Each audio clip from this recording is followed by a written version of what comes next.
So friends మనం కిచెన్లోకి వచ్చేసాము. ఇంకా చూడండి, మార్నింగ్ లేవగానే నేను ఒక గ్లాస్ బియ్యం తీసుకుంటాను. రైస్ని కూడా ఇలా నానబెట్టుకుంటాను ఫ్రెండ్స్. వండే ముందు ఒక పావు గంట ఇలా రైస్ని కూడా నానబెట్టేసుకుందాం ఫ్రెండ్స్. మనం బాగా రైస్ని ఇలా కడుక్కుందాం ఫ్రెండ్స్.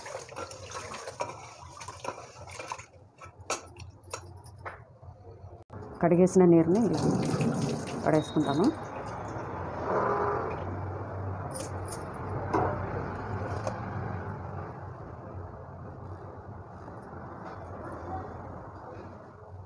కొలతతో వాటర్ తీసుకుంటాను. చూడండి, ఒక గ్లాస్ రైస్ తీసుకున్నాను కదా, 2 గ్లాసులు నేను వాటర్ పోస్తాను.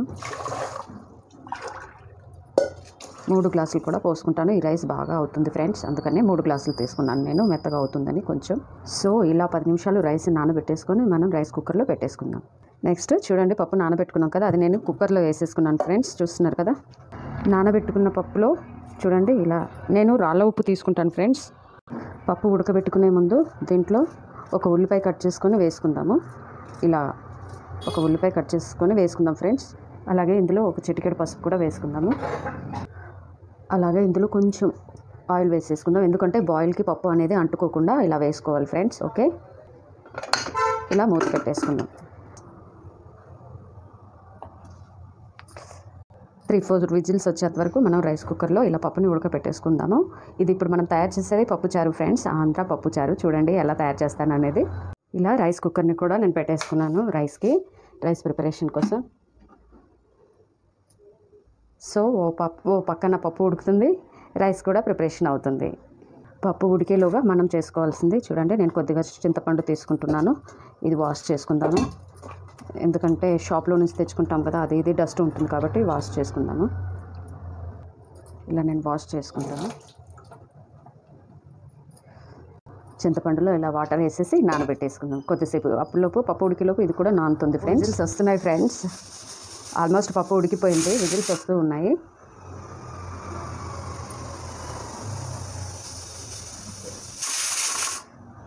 మనం స్టవ్ కట్టేసుకుంటాము. పోపులోకి వెళ్ళే ముందు నేను కొత్తిమీర ప్లస్ కరివేపాకు వాష్ చేసుకుంటున్నాను. చూడండి, ఇలా పెట్టేసుకుందాం వాటర్లో.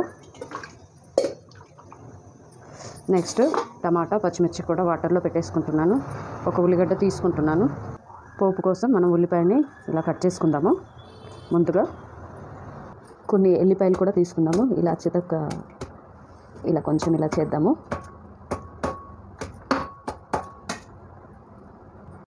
రెండు టమాటాలు కూడా కట్ చేసుకుందాం ఫ్రెండ్స్, మనకి పప్పుచారులోకి బాగుంటుంది కదా, అందుకోసం 2 టమాటాలు కట్ చేసుకుంటున్నాను నేను. ముందుగా స్టవ్ ఆన్ చేసుకుందాము. ఒక బౌల్ పెట్టుకుందాము. ఆల్మోస్ట్ బౌల్ వేడెక్కింది. ఒక స్పూన్ ఆయిల్ తీసుకుందాము. ఒక స్పూన్ ఆయిల్ వేడెక్కుతుండగా కొంచెం జీలకర్ర తీసుకుందాం ఫ్రెండ్స్, కొద్దిగా శనగపప్పు, ఇందులోనే మనం దంచిపెట్టుకున్న వెల్లుల్లిపాయ, అలాగే పచ్చిమిర్చి, అలాగే ఉల్లిపాయ కూడా మనం వేసేసుకుందాం ఫ్రెండ్స్. కొంచెం ఉల్లిపాయ వేగాక కొత్తిమీర కరివేపాకు కూడా వేసేసుకుందాం. కొత్తిమీర కరివేపాకు కూడా దీంట్లో వేసేసుకుందాము. ఒక 1 మినిట్ ఇలా మగ్గనివ్వాలి ఫ్రెండ్స్. అన్నిటినీ కొత్తిమీర, ఉల్లిపాయ, ఎల్లిపాయ, పచ్చిమిర్చి అన్నిటిని మగ్గనివ్వాలి. ఇలా 1 మినిట్ మనం ఇలా బౌల్ పెట్టేసుకుందాం దీనిపైన. ఇప్పుడు మూత తీసి చూద్దాము.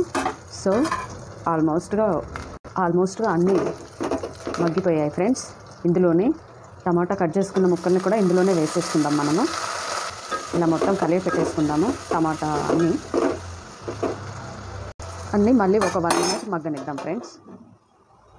1 మినిట్ అయిపోయింది. మనం ఒకసారి మళ్ళీ మూత తీసేసుకొని చూసుకుందాం టమాటాలు మగ్గుతున్నాయా లేదా అనేసి. సో టమాటాలు మగ్గుతున్నాయి ఫ్రెండ్స్. మగ్గుతున్న టమాటా ముక్కల్లో చిటికెడు పసుపు వేసుకుందాం. రుచికి సరిపడా మగ్గడం కోసం కొంచెము రాళ్ళ ఉప్పు వేసుకున్నాను ఫ్రెండ్స్. అన్నీ కలియబెట్టి మనము మళ్ళీ 1 నిమిషం మూత పెట్టేసుకుందాం.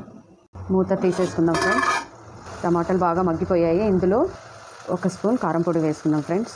బాగా కలియ పెట్టుకోవాలి కారం పొడి వేసినట్టు ఫ్రెండ్స్. మొత్తము టమాటాలకి, ఉల్లిపాయలకి, పచ్చిమిరపకాయకి అన్నిటికీ పడుతుంది కారం పొడి. మళ్ళీ మనం ఇలా అన్నీ కలిపేసుకొని ఒకసారిగా మళ్ళీ ఒక 1 మినిట్ మనం మూత పెట్టేసుకుందాము. అన్నిటికీ పడుతుందన్నమాట కారము. సో ఇలా 1 మినిట్ మళ్ళీ మూత పెట్టేసుకుందాం.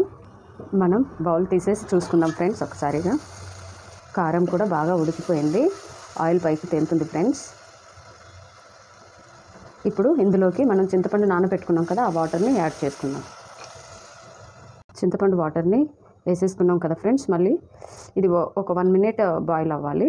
బాయిల్ అయితే అంత బాగా మెత్తగా ఉడికిపోతుంది. ఓకే ఫ్రెండ్స్, ఇప్పుడు మనం ఉడకపెట్టి పెట్టుకున్న పప్పుని చూసుకుందాం ఒకసారి. పప్పు బాగా ఉడికిపోయింది ఫ్రెండ్స్. చూస్తున్నారు కదా, పప్పు బాగా ఉడికిపోయింది.